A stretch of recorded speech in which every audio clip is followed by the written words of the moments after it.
Hello friends, क्या आप जानते हैं किस राजवंश ने नालंदा और विक्रमशिला जैसे महान विश्वविद्यालयों को दुनिया भर में प्रसिद्ध बनाया? अगर नहीं तो चलिए जानते हैं। पाल वंश में मध्यकालीन भारत के इतिहास में पूर्वी भारत का सबसे शक्तिशाली राजवंश पाल वंश था। पाल वंश की स्थापना गोपाल ने लगभग 750 में की। गोपाल पाल वंश का प्रथम शासक और संस्थापक था। उस समय बंगाल में अराजकता की स्थिति थी, जिसे इतिहास में मात्स्य न्याय कहा जाता है। इसका अर्थ है शक्तिशाली व्यक्ति कमजोर को दबाने लगता है। इसी स्थिति को समाप्त करने के लिए बंगाल के सामंतों ने मिलकर गोपाल को राजा चुना।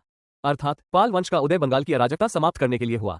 गोपाल के बाद उसका पुत्र धर्मपाल शासक बना। धर्मपाल ने विक्रमशिला विश्वविद्यालय की स्थापना की। धर्मपाल पाल वंश का सबसे प्रभावशाली शासक माना जाता है। उसने उत्तर भारत की राजनीति में सक्रिय भूमिका निभाई और कन्नौज की राजनीति में हस्तक्षेप किया। धर्मपाल ने कन्नौज में एक विशाल दरबार आयोजित किया और चक्रायुध को कन्नौज का शासक बनाया। पाल वंश का सबसे शक्तिशाली शासक देवपाल माना जाता है। देवपाल के समय पाल साम्राज्य अपने चरम पर पहुंचा। देवपाल ने कई सैन्य विजय अभियान चलाए। उसके समय पाल साम्राज्य का विस्तार असम, उड़ीसा और नेपाल के कुछ क्षेत्रों तक हुआ। अब बात करते हैं पाल वंश की शिक्षा और संस्कृति की। पाल शासक मुख्यतः महायान बौद्ध धर्म के अनुयायी थे।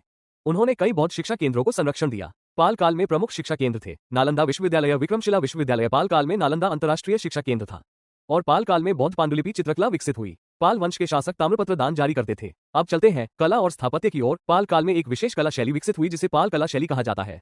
इस कला की विशेषता है काले पत्थर की मूर्तियां बौद्ध विषयों पर चित्रकला, यानी इस काल में बौद्ध विहारों का व्यापक निर्माण हुआ। इस काल में प्रसिद्ध सोमपुर महाविहार का निर्माण हुआ, जो आज बांग्लादेश में स्थित है। पाल काल के प्रसिद्ध बौद्ध विद्वान थे अतीश दीपनकर। अतीश दीपनकर ने तिब्बत में बौद्ध धर्म का पुनरुद्धार किया। उन्होंने तिब्बत में बौद्ध धर्म के प्रचार में महत्वपूर्ण भूमिका निभाई और भारत तिब्बत सांस्कृतिक संबंध मजबूत हुए। पाल साम्राज्य के प्रमुख शहरों में पाटलिपुत्र और मुंगेर शामिल थे। अब प्रशासन की बात करें तो प्रशासन में सामंत व्यवस्था महत्वपूर्ण थी। पाल शासक बौद्ध विहारों को भूमि दान देते थे। पाल शासक ताम्रपत्र दान, कॉपर प्लेट ग्रांट्स जारी करते थे। ताम्रपत्र दान का मतलब है कि राजा द्वारा किसी व्यक्ति या संस्था को भूमि या विशेष अधिकार दान में देना और उस दान को तांबे की पट्टिका, कॉपर प्लेट पर लिखकर आधिकारिक रूप से जारी करना। यह एक तरह का सरकारी प्रमाण, ऑफिशियल रिकॉर्ड होता था। अब पाल वंश के पतन की बात करें तो पाल वंश का अंतिम शक्तिशाली शासक रामपाल था। रामपाल के समय काइवर्त विद्रोह हुआ। उसके बाद पाल साम्राज्य कमजोर होने लगा और अंततः बंगाल में सेन वंश का उदय हुआ। पाल वंश का शासन लगभग 750 से 1174 ईस्वी तक रहा। पाल काल को पूर्वी भारत में बौद्ध धर्म का स्वर्ण युग माना जाता है, क्योंकि इस काल में बौद्ध शिक्षा और संस्कृति का व्यापक प्रसार हुआ। पाल वंश मध्यकालीन भारत का पूर्वी भारत का सबसे शक्तिशाली राजवंश था। तो दोस्तों, ये थे पाल वंश से जुड़े सभी महत्वपूर्ण पॉइंट्स और वन लाइनर्स।